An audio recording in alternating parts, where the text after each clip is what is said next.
خێزانێک لە چاوەڕوانێکی بێکۆتا هیلاک دەبن. ئەوان چاوەڕوانی دیدارێکن، نەدەزانن کەی ڕوودەدات و نەدەشزانن تاکەی دەبێت چاوەڕوان بن.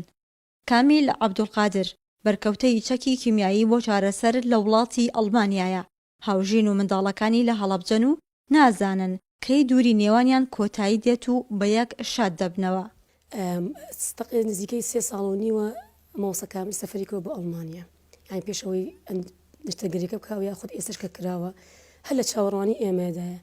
هەر چاوەڕێکە کە ئێمە ڕۆژێک بێت و بڕۆین و بە ئەوی لە ڕووی دەرونیەوە تۆزێک حکومی لە غەریبیایە تۆزێک بێتە سەر تایمی خۆی، بەڵام وتانێ چاوەڕوانی ئەستەمە بەڕاستی لە ڕووی دەرونیەوە هیچ باش نییە، بەڵام الحەمدوللا لە ڕووی تەندروستیوە بە حکومەوەی دکتۆرەکان ساڵێکیان بۆ داناوە. ئەگەر ئەم ساڵە تەواو ببێت ئیشەڵڵا تۆزێک یعنی مەترسی لەسەری لە ئەچێت و ئەو کاتەش عیلاجەکانشی ئەگۆڕم بۆی بەپی زڕۆفی.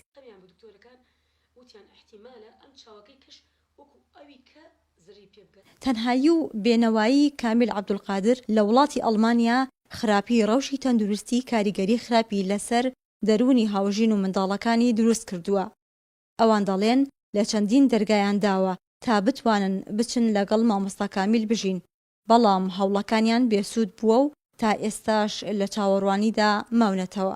یەکێک لە داواکارەکانیان بۆ ئەوی ئێمە بڕین بۆ ئەو یعنی لە مشەمل بچین بۆ ئەڵمانیا، ئەوە بۆ ئەیان ئەبێت لە بەنک 50,000 یۆرۆ هەبێت.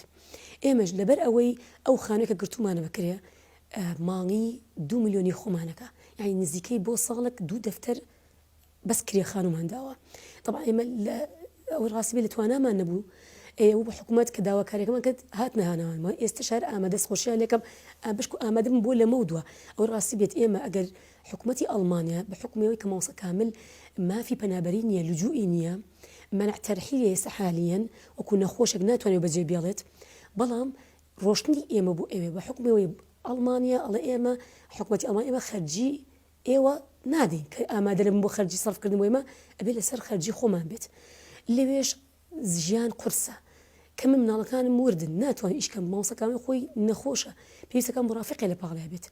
ئەم شەهادانە کێسە من لێرە هەمە لەوێ هیچ ئەتیرافی پێ ناکرێت کەواتە ئێمە کە بڕۆین بۆ ئێوە پێویستمان پێ بێت، یعنی ناتوانین لەسەر مەسروفی خۆمان تا فترەیەک یعنی مەکە بتوانین تا فترەیەکی کورت بۆ 2-3 مانگی گیان دوای ناتوانین. مناڵەکانشم لە خۆشییان ئەخوای گیان خوا نایەتی دڵمان بشکە ئینشەڵڵا بە مزگانە موافقەتمان ڤیزەمان بنێ. پۆلی دووی سەرەتاییم 3 ساڵ باوکم نەدیوە حەزەکەم زوو بڕین بۆ ئەڵمانیا لەبەرەوە بیرەکەم. کامیل عەبدولقادر لەبەر چەند هۆکارێک ناتوانێت بگەڕێتەوە کوردستان لە ناو خێزان و منداڵەکانیدا بژی، وەک هۆکاری ژینگەی و کە ئاو هەوای کوردستان لەبار نییە بۆ ژیانی ئەو.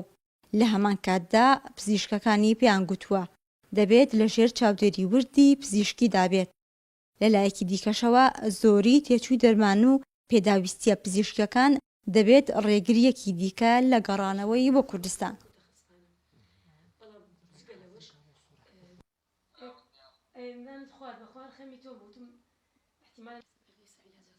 کامیل عەبدولقادر بەجەستە لە تەڕاوگەیە، بەڵام بەڕۆح لە کوردستانە. ڕۆژانە لە ڕێگەی تۆڕە کۆمەڵایەتیەکانەوە هەواڵی دۆستان و ئازیزانی دەپرسێت، ئەویش وەک هەر مرۆڤێکی ئاسایی حەز دەکات لە نێو کەسوکاری دابێت، بەڵام نازانێت ئەو ئاواتەی بەدیدێت یاخودنا. شادی ئەمین، شار پرێس، هەڵەبجە.